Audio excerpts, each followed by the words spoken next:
You live in a world drowning in thought, endless analysis, infinite opinions, paralyzed by ideas, stuck in speculation, addicted to knowing without becoming. You read, you reflect, you intellectualize, but nothing changes. You call it wisdom, but Aristotle would call it delay. He didn't believe truth belonged to the thinkers alone.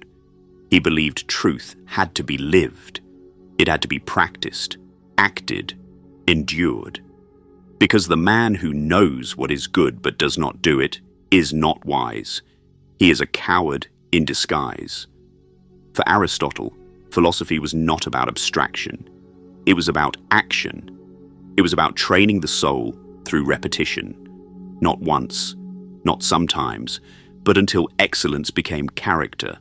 We are what we repeatedly do, not what we occasionally think, not what we feel in bursts of inspiration, not what we post online in moments of clarity. What we do over and over, that is who we become. And wisdom, for Aristotle, was not found in books or speeches. It was found in motion, in discipline, in habit. Thought was not the destination, it was the map. The body still had to walk the path. Most people today are lost in contemplation. They confuse intellect with virtue. They believe having an opinion is the same as having character. But Aristotle knew better. You don't become just by understanding justice. You become just by doing just acts. You don't become courageous by thinking about bravery. You become courageous by stepping into danger when every part of you wants to run. This is the essence of Aristotelian virtue. You act your way into wisdom. You move, you struggle, you fall, you rise. And only then, after the fire of repetition, you begin to embody excellence. He called this process hexis, a stable disposition, a character forged through action, not gifted by birth, not granted by theory, earned through effort, cultivated through friction. You do not meditate your way into greatness. You build it, brick by brick, choice by choice. And every small act, every silent discipline, every moment you resist weakness, these are the strokes that shape your soul. Not the ideas you admire, the habits you embody. Modern man wants transformation without repetition. He wants results without rigor. But Aristotle understood that virtue is not a feeling. It is a muscle. And like any muscle, it grows through resistance. He believed the good life, the flourishing life, eudaimonia, was not found in pleasure or possessions. It was found in the cultivation of the soul through right action. And right action required more than desire. It required judgment, temperance, discipline, habit. You don't wake up wise, you train for it every day, especially when it's hard, especially when you don't feel like it. That's the difference between wisdom and information. Wisdom demands your body, your time, your integrity. You must live it. And the man who lives it becomes something the talker never will. He becomes anchored, because talk is cheap, thought is easy.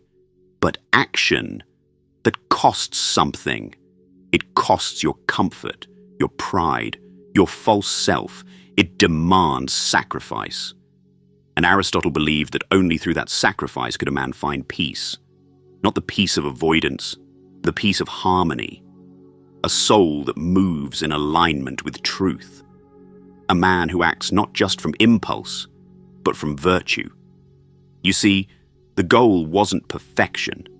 The goal was practice, to become the kind of man who does what is right. Not because he's forced, but because he is trained. Because it feels natural. Because the good has become familiar. That was the ideal. That was virtue. When your soul no longer resists excellence because you have become excellence. But you don't get there by thinking. You get there by choosing, again and again, until choosing becomes instinct, That is wisdom. Not mere knowledge, but integrated knowledge, lived truth. And it begins with action. The coward waits until he feels brave. The brave man acts until courage becomes his second nature. The lazy man waits for motivation. The virtuous man acts in spite of his moods, because he knows that feelings are waves, but character is the ground beneath them. And you only build that ground through repetition.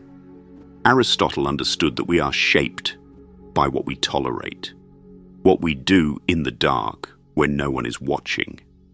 That is the forge of the soul. That is where virtue is born, not in theories, in choices, in actions, in the quiet moments when you choose discipline over indulgence, honesty over convenience, integrity over image. That's where wisdom begins. He did not separate the soul from the body. He didn't elevate thought above motion. He believed that what we do physically shapes who we are internally, that the hand trains the heart, that excellence in action creates harmony in the soul, and that harmony, that inner order, is what makes a man free. You are not free if you are ruled by appetite. You are not free if you collapse to every desire. You are not free if you understand truth but cannot act on it. Real freedom is discipline. Real wisdom is embodied. And if you cannot act on what you know, then what you know is useless. This is why Aristotle placed so much emphasis on praxis, practical activity, because he knew that theory without practice is a cage, that knowledge without embodiment is a lie. You think you know what matters. You don't. You only know what you live.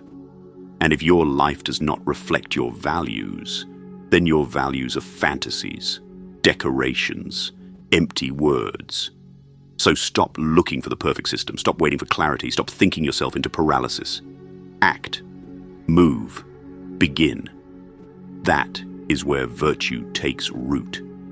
In the first action, the first step, the first moment you choose to rise above the animal, the impulse, the weakness, that's the path to wisdom. And it won't be easy. Because the soul, like the body, resists change. It loves inertia. It craves ease. But wisdom is not ease. Wisdom is earned through friction, through tension, through sweat. You must fight for it. And the fight is daily, hourly, constant. Aristotle didn't promise peace through avoidance. He promised flourishing through effort, because effort shapes identity. Not your goals, not your dreams. What you do, that is who you are. And if you want to change who you are, change what you do. Do it repeatedly, without applause, without shortcuts, without excuses. That's where the transformation begins. That's how the soul grows, not in thought, but in action. So ask yourself, what do I do every day? What do I repeat? What do I tolerate?